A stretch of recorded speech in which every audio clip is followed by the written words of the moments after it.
book today in the Thom Hartmann Book Club is Michael Lewis's new book, The Fifth Risk. And this is from the prologue, which is titled Lost in Transition. Chris Christie noticed a piece in the New York Times. That's how it all started. The New Jersey governor had dropped out of the presidential race in February 2016 and thrown what support he had behind Donald Trump. In late April, he saw the article. It described meetings between representatives of the remaining candidates still in the race: Trump, John Kasich, Ted Cruz, Hillary Clinton, and Bernie Sanders, and the Obama White House. Anybody who still had any kind of shot at becoming president of the United States apparently needed to start preparing to run the federal government. The guy Trump sent to the meeting was, in Christie's estimations, comically underqualified. Christie called up Trump's campaign manager, Corey Lewandowski, to ask why this critical job hadn't been handed to someone who actually knew something about government. Lewandowski said, "We don't have anyone."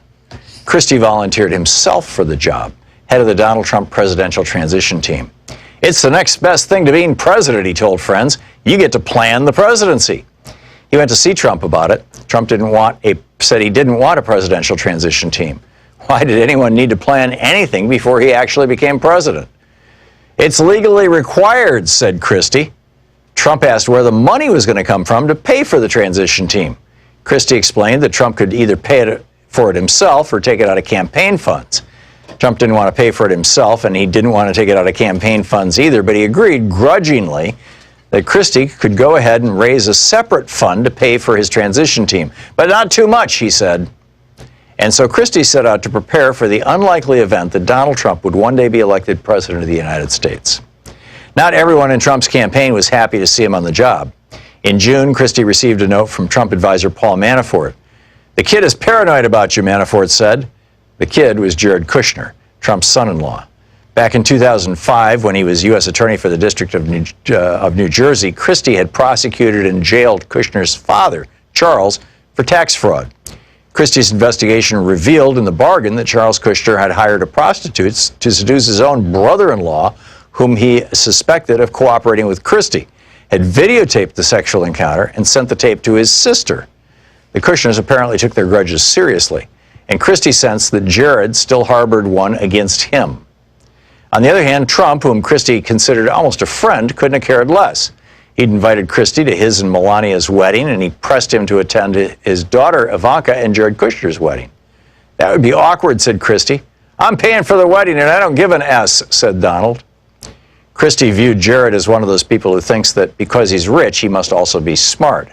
Still, he had a certain cunning about him. And Christie soon found himself reporting everything he did to prepare for a Trump administration to an executive committee.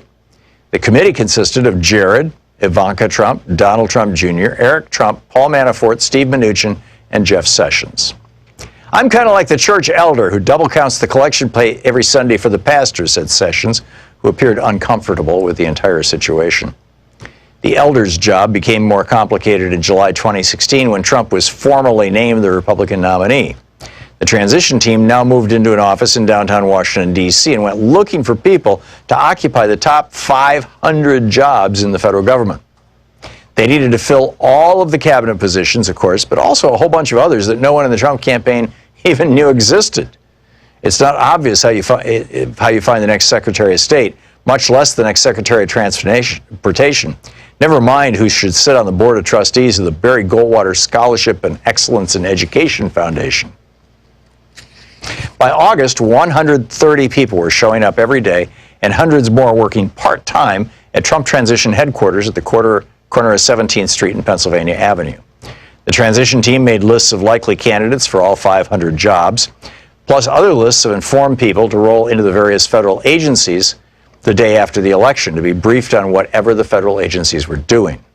They gathered the names for these lists by traveling the country and talking to people, Republicans who had served in government, Trump's closest advisors, recent occupants of the jobs that needed filling. Then they set about investigating any candidates for glaring flaws and embarrassing secrets and conflicts of interest. At the end of each week, Christie handed over binders with lists of names of people who might do the job well to Jared and Donald and Eric and the others. They probed everything, says a senior Trump transition official. Who is this person? Where did this person come from?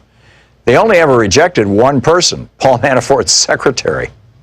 The first time Donald Trump paid attention to any of this was when he read about it in the newspaper. The story revealed that Trump's very own transition team, led by New Jersey Governor Chris Christie, had raised several $1 million to pay for its own staff.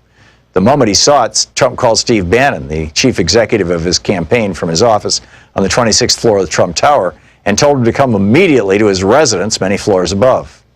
Bannon stepped off the elevator to find the governor of New Jersey seated on a sofa, being hollered at. Trump was apoplectic, actually yelling, "You're stealing my money! You're stealing my effing money! What the F is this?" Seeing Bannon, Trump turned on him and screamed, "Why are you letting him steal my effing money?" Bannon and Christie together set out to explain to Trump federal law. Months, and it continues from there. The book is The Fifth Risk by Michael Lewis.